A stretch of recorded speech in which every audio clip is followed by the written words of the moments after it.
Welcome to the Sportswoman Show. I'm your host, Gabby Hoffman. From gator hunting in the swamps of Florida to fly fishing in the cold water streams of the Mountain West, join us as we explore real human stories of women, from influencers to scientists to policymakers who are spending their lives in the outdoors. Let's begin.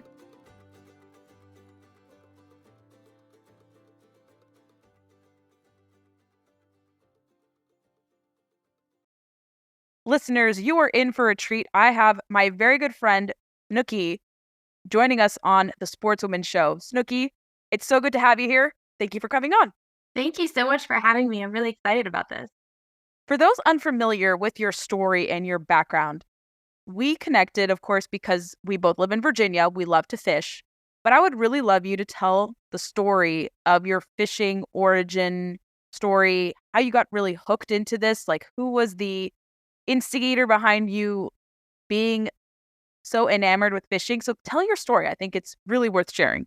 Yeah, so my story is a little bit of an emotional roller coaster, but I always feel like there's a light at the end of the tunnel, and that's the silver lining in what I've been through. So my story started in 2014. My papa was put into hospice and passed away. And when he did, I unfortunately was in the room with him and watched the process of losing someone and how it affects in a family, and like just watching my grandma lose 60 years of marriage that fast, like it just broke me. And I went into just like a really dark place spiritually, I think, and I just didn't know how to handle it. Like my papa was my go-to. He was my best friend. I talked to him about boys and relationships. I mean, I talked to him about school when I was struggling with grades or needed help with something. He was just always my person, my judgment-free space that always had open arms that loved me unconditionally. So to lose that was really difficult. So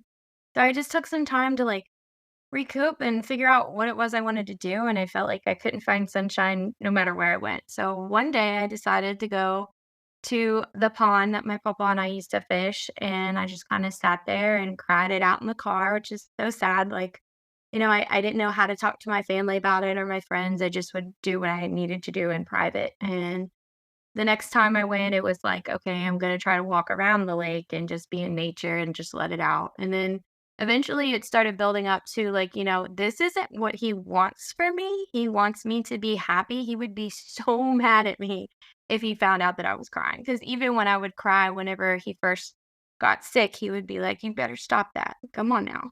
Um, and I guess I just, like, felt guilty for, like, disappointing him, so I tried to find happiness, and it was through fishing. It was the memories of being at that pond with him and, fishing with him growing up and my family and just, like, realizing that although he's not here to, like, whistle and laugh with me and give me advice and, and pick at me, that was our relationship. We always picked on each other. If he didn't like you, he didn't pick on you, so whether it was, grabbing my elbow or making fun of my outfit or just something silly that we would always laugh about. Like, I didn't have that, but I still had him and I still had my nickname of Snookie. And that's who gave me that nickname in 1988. So I was like, well, why not just take this name and make it a brand and talk about, like, hey, it's okay to be sad. It's okay to go through bad times.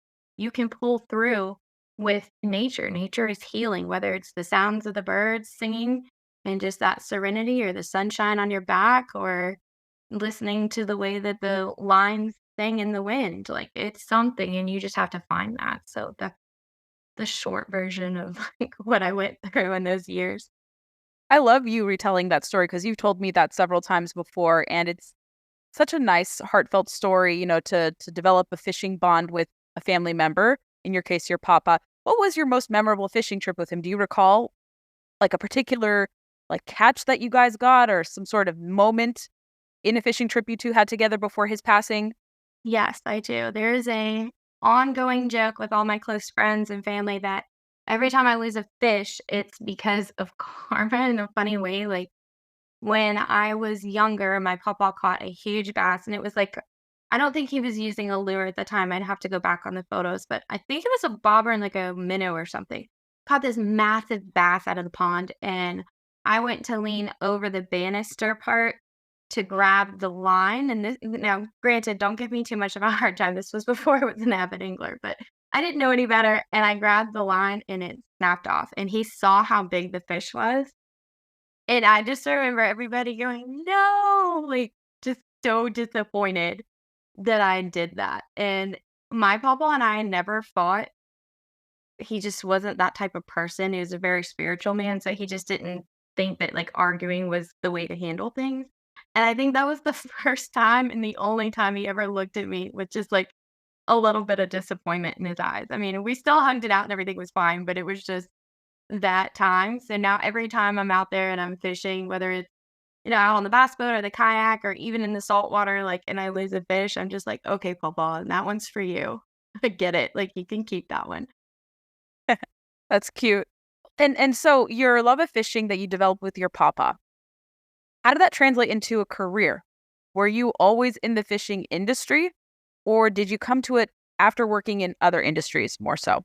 I came to it after working in other industries. I was lucky enough to have a variety of like different jobs growing up. I didn't like to really stay in one place. I liked to build that skill set of doing different things. And I remember working front desk at a hotel, and I was struggling to kind of like figure out if that's what I really wanted to do was be full-time event planner. I really enjoyed like working conferences and weddings, and I was doing okay at it, but it just wasn't paying the bills at the time. And I was working with a gentleman that was doing contracts for the government teaching leadership and development courses. And he ended up retiring and giving me his position based on the relationship that we had built through my customer service role at the hotel, because he would always come and need something and I was like right on top of it. But we built a relationship through that. And I remember like being in the classes and standing up, and we would always, I'm an introvert, so this was like so overwhelming for me, but we would always have to do this introduce yourself thing. And I'm like, oh, I hate this. Like every time it didn't matter. Like I just would always get in my shell. And so the one thing that I would say is, you see me in a business suit or, professionally dressed, whatever way, but I actually am very outdoorsy and I love to fish. And I remember seeing the 20 to 40 people in the classroom that are all staring at me, which is making me so scared because I hate being stared at. But I just remember their reactions of like, you fish? Like, what? And it was just the facial expressions and the little like under your breath comments. And I was like, this is so odd. Like, why can't I fish? Just because I look the way that I do doesn't mean that I can't like the outdoors or get muddy or, going home with like, beat up hands from the fish tearing them up. Like that's okay. If that's where my heart is and that's my release for stress and enjoying life, then that's okay. And I think that that just motivated me more whenever the contract ended and I didn't get the second opportunity to, stay with them because there was no longer a position. I was like, what am I going to do with my life? I want to thrive off that. I want to impress people. I want to like change the way that people look at women. And I want women to have an opportunity to have space in the industry, because I remember what it felt like trying to show up to a tournament and just like watch it and figure out what a bass tournament was before I knew. And just feeling like everybody thought that I was maybe somebody's sister or girlfriend just showing up to cheer him on and that I actually didn't fish. And that stereotype, I wanted to break that. I think, yeah, people initially think if women are in attendance of tournaments or trade shows, it's there to support their significant other or maybe their dad. And that could be the case in some instances, but there are a lot of people, I would say myself included, who go there on our own, like you. I had an interest to go on my own to these different trade shows. I cast in particular because I started doing writing and I was like, I need to go see this fishing trade show. And going back to your earlier point about, women being able to do everything that they can. I don't know if you watched this recent or saw this recent controversy against the noodler Hannah Barron. There was horrible, horrible women, mostly, believe it or not, who were attacking her for her accent, for her choosing to fish, go hunting, work with her hands. And like you said, it isn't a choice between being feminine, girly things, and then also choosing to get your hands dirty, going motorbiking, fishing, hunting, camping, hiking, whatever. I think what people lose on this conversation is women can go and be in these spaces and still maintain their femininity. I don't know why we're having to choose between one or the other. We can do both. We can do everything. I 100% agree with you, and that just breaks my heart because I know her from working shows and having those conversations not only at the show, but maybe, at dinner afterwards or whatever. And I feel like I have a good grasp on her heart. And she seems to be a very good girl. So, like, to hear that, it's just very disheartening that people would be so quick to judge and be keyboard warriors and do all this stuff because it's like, what does it matter what her lifestyle is? How is that really bothering you? You don't have to live with her. Like, it just, I don't know, it makes me sick to my stomach. It's not the worst lifestyle one could lead. It's actually a very commendable lifestyle, like a very positive lifestyle. She's not encouraging any bad behavior. She's just showcasing her life and her loved ones and spending time outdoors in a really healthy manner, nothing toxic. Social media can be extremely toxic. She's like the least toxic person online, right? Right. I totally agree. I've actually remember the first time I met her, I was a little intimidated in a way because she is so awesome. Um, but once I got to know her and her father and spent some time chatting with them, I was like, you guys are so amazing because you inspire other people to live off the land, but also to respect the land. And that's something that I think that a lot of us often forget to do is to leave it better than you found it. So like watching them build that father-daughter relationship is just pretty awesome if you ask me. And I would put you in that same category too, Snooky, because you are extremely exemplary and you have one of the biggest hearts, I think, of anyone I know.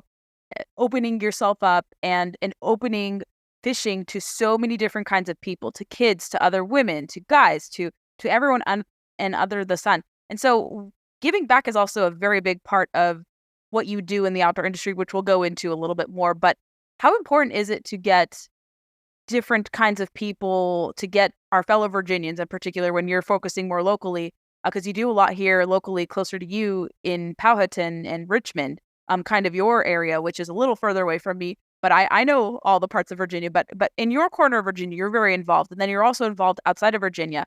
How important is it to pass on fishing or pass a love of fishing onto others and how to get more people hooked into this activity and this sport? Talk about that, why that's also very satisfying to you. I truly feel like there, for example, like over the winter period, whenever a lot of the kids that I work with maybe can't do the cold weather or their families just aren't outdoors like I am as an avid angler, um, I know how lonely I feel in the winter months. I'm like, I miss my kids. I miss my families. I miss the stories of like, hey, you had this free event and, I'm a single mom of 3 kids and I'm struggling to make rent or whatever the case may be, but you had this event and I got my kids out and now we're bonding and we're laughing. And now they have rods and gear from the sponsors and all the people that support me and believe in what I do to take home. And now we've fished 2, 3, 4, 5 times now because you put the platform out there to make it happen. That to me is I don't know how to explain it to y'all, but it's more than $1,000,000. It's just that's what I thrive to do because I know what it fishing did for me, and I know that if I can save another life or if I can save another person's like mental health, it does something that I don't. I'm stumbling, but I don't know how to put it into words, but it's just like a warm feeling inside that just keeps me going, and I need that. I think we all do. What's the group that you work with? Tell people listening to the program. So I'm actually doing my own thing now. I used to work with Cast for Oh, Kids, and do programs through them. I think I did 2016 and 18 maybe. So in total, I took 80 kids out fishing, and I partnered them with a lot of my friends here that run tournaments. And they took their bass boats out and took the mom or whatever guardian and the child out for a day of fishing, and then they came back and we did an award ceremony, a lunch, and they got little goodies and stuff, and it was just like a giant fishing birthday party for all the kids. It was so much fun. I did take a little break from it for a little bit to start focusing more on women, but now that I've got that strategy and that plan of action and everything organized, I've started slowly opening the door for kids as well. So in October, I'll have 15 to 25-ish kids come out and I think we're gonna have like lure painting, which is kind of exciting. They're gonna get to go fishing and have a lunch and just meet other kids that love the outdoors and other parents and just give that sense of community back. We have some plans to organize, I think, a fly fishing clinic, and we will make that happen. I know we'll find one weekend, one day to do it at the trout farm, one of the trout farms I go to, because they love having people. It's very easy to do it, or we could even do it in a pond in the Richmond area, targeting largemouth bass or something. But at least to get fly fishing out there more. So you do have my commitment. We'll find that weekend to do that, because I love that you have been able to bring in people, even fellow travelers, like fellow women. I know someone who's grown into one of your really good friends, Riva Sista, Patricia, who is awesome. I know you go fishing with her very often. You go with Renee. You go with some other incredible Samantha Gay, from North Carolina. She's fantastic, and a good friend of yours too. And so you've been able to fish with other women and then have like a force multiplier effect, bringing more women. So you all have done some, I think, catfish trips, some other type of related fish. So why is it important to get other women like us to do these fishing charters, to get out of their comfort zone, to have new experiences, to target species they've never targeted? So what is the kind of, you know, goal of that? I think the ultimate goal is just like giving opportunities that I have and sharing the wealth. Like, I'm very blessed and lucky to have the network that I do. And I feel like, part of it is because of where my heart is and where I place myself, whether that's at a show or a tournament. I've put in plenty of volunteer hours to prove and get some credibility to back my brand up. But I think at the end of the day, there's other women out there that want it just as bad as I do, but maybe financially can't afford it, or they can't take off work, or they have kids, or they have medical conditions, or whatever the case may be, those barriers that have kind of prevented them from the ambassador lifestyle. I think that it's awesome that I can say, hey, girl, like, I feel you. Like, I understand it sucks. Like, you can't take off work, but let me see what I can do. Let's see if we can't get a trip on the weekend and you come out and you can meet other people that are going through similar things, then you guys can bond through that. And I think the other part of it is like we often, as ambassadors of the sport, struggle sometimes. And I don't know if you go through this in your personal life, but a lot of my girlfriends that don't fish, and yes, I actually do have girlfriends that really aren't into the outdoors.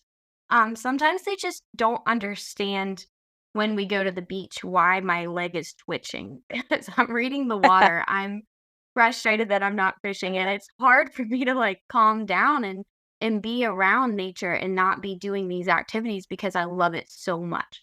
So they don't necessarily understand that concept. So making friends in the industry that understand what I'm going through with fishing politics, sponsorship, having to carry myself a certain way as my own brand and representing other companies, and like just having that common ground to build a foundation for friendships makes it a little bit easier because we are relatable in that sense. So that's kind of fun too. Would you consider yourself a fishing influencer? Do you think that term influencer has negative connotations, or do you think it can have positive connotations? Oh, politics. I honestly am not a huge fan of the word influencer because I feel like it pushes people to want something and it's temporary. And I'm more of a, hey, fishing is with me permanently. I will be 90 years old out there on the pier fishing. Like, and I don't want people to think that I'm just trying to sell them something. I want them to understand the concept of what fishing and nature can do for them. So I feel like ambassador is the proper term, but I've been called influencer and I don't argue it. I'm just like, okay, if that's the term they're going to use, it's it's just like a term. I don't know how to explain it better, but I definitely think that bottom line is I'm in it for the long run, and whatever word you use, it's all in how you carry yourself and what you do for the sport and conservation and passing it down to the next generation. I think people use the term sometimes to demean not women in totality, but they do it for people, I think, who have like a temporary standing in the industry. Or they do it sometimes to demean women and be like, you're only good to be an influencer. And I agree with you. I think the term ambassador is much more suitable, especially for your work, because you want to have permanence. You want to have a long-standing impact and not just, benefit yourself, but also enrich the lives of others that you can touch through the sport of fishing. And that is what you communicate anytime you go to a trade show. Anytime I see your social media feed, whenever we're not able to go to trade shows together, you traveling to different shows in Richmond, most recently the Bassmaster Classic in Tulsa, Oklahoma, ICAST, you go and bring and spread positivity wherever you are, elevate and hype brands and individuals. And so recount your recent experience at Bassmaster Classic. We were talking before recording about, kind of the journey to Bassmaster was quite adventurous too, but also the show was really great. So speak to that recent experience because that is one of the coolest shows to go to. I'm so jealous that I couldn't go and I haven't been able to go yet, but it's like the creme de la creme of bass fishing. So talk about your recent experience at this year's show. I've been to a couple Bassmaster Classics, and I truly feel as though this show was the best of the best that I've experienced.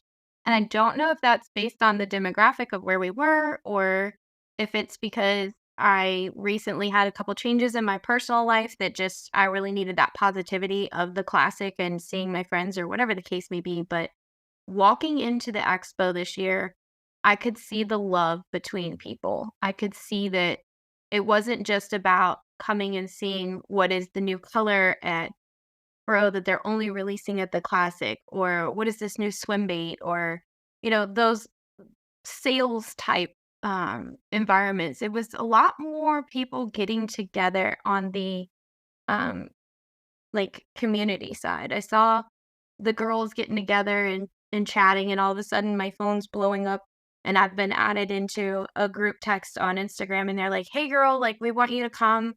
We're gonna meet at Bass Pro at 12 o'clock, and we're just gonna, talk about some things that are going on in our lives, shake hands, meet new girls, and then kind of like talk with some of the younger generation of, what it takes to be where we are today in our roles in the industry."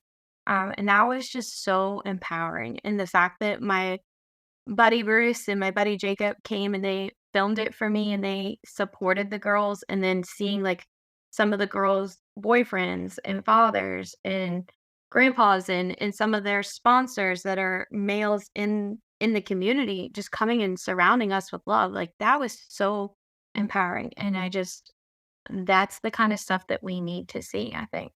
It really is. Yeah, with everything that's going on in anyone's life, I think the power of your tribe or having a community of people to go to. I love talking to you because it helps me get away from the craziness in my primary occupation, working in policy and all this other stuff. Like having friends I can go to, whether at a trade show or not at a trade show, who can bond over love of fishing or love of the outdoors is extremely important as you ride, the hills and the valleys of life. And that's what I think gets lost, especially as, I mean, we see people who are younger than us, like those who are in their early 20s, they really struggle with interpersonal connections because they grew up hooked up to their smartphones. It's really sad to see because they've never been able to really be away from a smartphone or a tablet or something of that nature like we have. Like we grew up where smartphones were only inserted in like our late teens, early 20s, maybe mid 20s. But like these young kids really don't have a chance to like bond on a personal level for the most part. But I think people who are young and they're in the fishing industry, they still can separate between, being super hyper online, but also still being in the moment with that and still remember to make connections. And I know sometimes it can be difficult to make connections, but that's what trade shows are all really about, even with social media and everything that's going on. Yeah, I think creating the handshake is so important. And I also have always preached like it doesn't matter how many followers you have, it matters that there's quality in the people that support you, because you're only as strong as your weakest link. And I feel like if you surround yourself with good people who are going to push you to be a better person every time that you show up, but are still going to love you whenever you do have a mistake or some type of failure, and they're going to uplift you, that is so important. And like going to the classic and walking around media day and doing the interviews, following Bruce Callis around, like, because he's so good at it, and just watching him interact with the guys. And then some of the anglers who did not know me from the bass world just asking me, like, hey, what's your name? And like, I'm like, hey, I'm Snookie. And like, I'm just here supporting Bruce. And they're like, Bruce steps up right instantly and is like, no, she fishes too. And I had a couple of anglers stop their interviews and show me like new baits and new lures and little tips and tricks on how to modify a crankbait right there live. And I'm just like, holy smokes, like you are such a good person because this is something that most of you wouldn't want to share because you're competing for a big paycheck, but like you're willing to take your time out of your most important weekend to just show this little hometown girl that just likes to hop around ponds and catch bass that I can do it too. And seeing that change in the industry has just made me want this even more. What has been kind of a goal of fishing of yours? Like, is there any species you haven't targeted yet, or anything in Virginia that you've targeted you loved? Like, we love talking about the big reds we catch in the lower Chesapeake Bay. Is that one of your favorite fish, or do you have a species in Virginia that just really like leaves you breathless and wanting to chase after more? Like, what is your favorite species to catch here? I love to catch anything, honestly, but I think experience-wise, in the last 5 years, catching cobia on the bay was such an addiction. Like, it is amazing to be out there on the tower riding around, and then all of a sudden you just spot this big sea turtle with cobia stacked on it, or you're watching and you're looking and you're scanning for hours, and then all of a sudden the clouds get like that cotton ball effect, so you gotta switch your lenses on your glasses because you can't see down in the water to see the fish to cast to them. And all of a sudden, like, the sun moves, the clouds move, and then it's the perfect lighting, and you see the color change of a school of drum just coming up, and there's cobia stacked on them, and it's just like, there's nothing like that out there that I've personally experienced.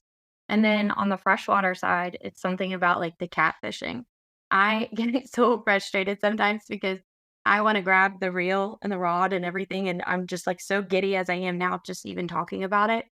And my buddy will be like, "Snooky, don't touch the rod. Like, you gotta wait until it commits." And I'm like, "No, we gotta set the hook." Like, thinking it's a bass, even though it's a catfish, and just that anticipation of it, the rod dancing. It's just like a whole nother high that you just don't get anywhere else. And I think that that's pretty awesome. When the reel screeches, I'm like you, signals go off in me and I get crazy. And I'm just like, I need to reel this in. I want this. I'm I know. anticipating it. And, it really is such a rush. And some people are like, how can you get so excited about fishing? It's so boring.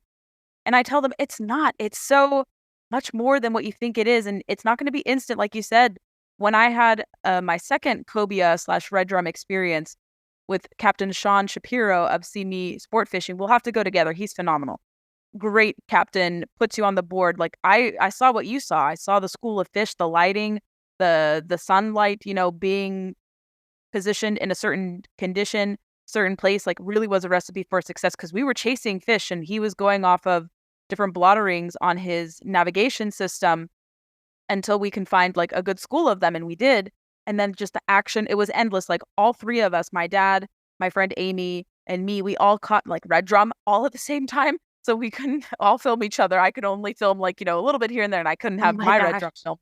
But like to have everyone on the board is so exciting. And so yes, when the recipe for success, when the stars align for that school of fish, like you talked about in the lower Chesapeake Bay, it really is something. And that experience and excitement can be transferred to freshwater conditions too. Like catching huge catfish is just as rush inducing, adrenaline rush inducing as anything else, even catching a trout on the fly too. Like it's a whole different type of adrenaline rush, but they're all equally just so magnificent. I don't know what's a better way to put it, but it just leaves you breathless whenever you're able to to see that transpire and happen. I think it's like seeing the result too, because we put in so much work, whether it's looking at tide charts or checking the weather or rearranging our personal lives at work and like working extra hours throughout the week so we can take a Friday off, or, just the day to day work that you put into it, no matter what it is, you end up like having that sense of, hey, I accomplished something, like, hey, I put in the time, I practiced this many hours in the icy cold conditions or the baking sun or the pouring rain. And like, I finally got it, and it's right there in front of you. And just the other aspect is just like looking at it and being like, this is a creation. This is like a creature that goes out and swims. And like, I don't know. I just think it's really cool to see different patterns on fish. And I feel like that I'm going to get so much comments on this, but I do feel like some fish have personalities. And when you do They catch do. that one that's, like, kinda crazy, it's a whole 'nother experience, like, I know people are gonna eat me up for that one. Um, but yeah, I just think it's really cool to see the different patterns and, uh, just being out there. I mean, you just gave me visuals of our next fishing trip. I anticipate the different visuals, the excitement. I mean, we have fun whenever we fish together in the few times we've gone. And so we need to revisit with that. But Snooky, as we round up the conversation, what is one final takeaway you have for women who may be listening, probably younger than us, let's say, and they want to get in the fishing industry, work like you do, or do some semblance of work that you do in the fishing industry? Briefly tell everyone, how can you, let's say, hit your dreams or reach your dreams in the fishing industry? What advice do you have for someone who wants to make it, so to speak, in the fishing industry? I think that placing yourself in the right situations is crucial, like, if you really want to have sponsorships and you want to go out there, whether it's fishing tournaments or just being a girl that runs around and does the media and content creation, or you just want to fish for fun and share that fun experience with other people like I do, I think it all comes down to like building the right social media platforms to get the word out there, market yourself, carry yourself with pride, and make sure that what you're doing is aligned with what your goals are. um, don't be afraid to be yourself. It's okay. Like you can be vulnerable. You can make mistakes. You can get out there and post your bloopers, or post your great catches and, support other women and try to find that network that's close to home. And if you can't find that, shoot me a message. I will gladly help any women that I possibly can to fulfill your dreams because life is very short and I want to see everybody with a smile on their face at the classic. You always just leave everyone with like a warm and fuzzy feeling, Snooky, and that's why I'm so proud to call you a friend. Like you always just feel immeasurably better just listening to you, even from afar, even when we're not fishing together or in person together. And you have such tremendous kindness and a really good example that I hope other women and even men follow. So we're going to encourage everyone to follow you on Instagram, Facebook, Twitter. Snooky, it's been a pleasure. I hope we can revisit again and we will definitely hit the water together very, very soon. I'm looking forward to it. Thank you for joining us on this episode of The Sportswoman Show. Your support is so crucial. Take a moment right now if you can and help us out by hitting the subscribe button on your podcatcher of choice, leaving a review, sharing with your friends, and engaging with us on social media. We also need guest ideas. If you have a suggestion on a strong outdoor woman we need to talk to, shoot our producer an email at cody@troutstreamstudios.com.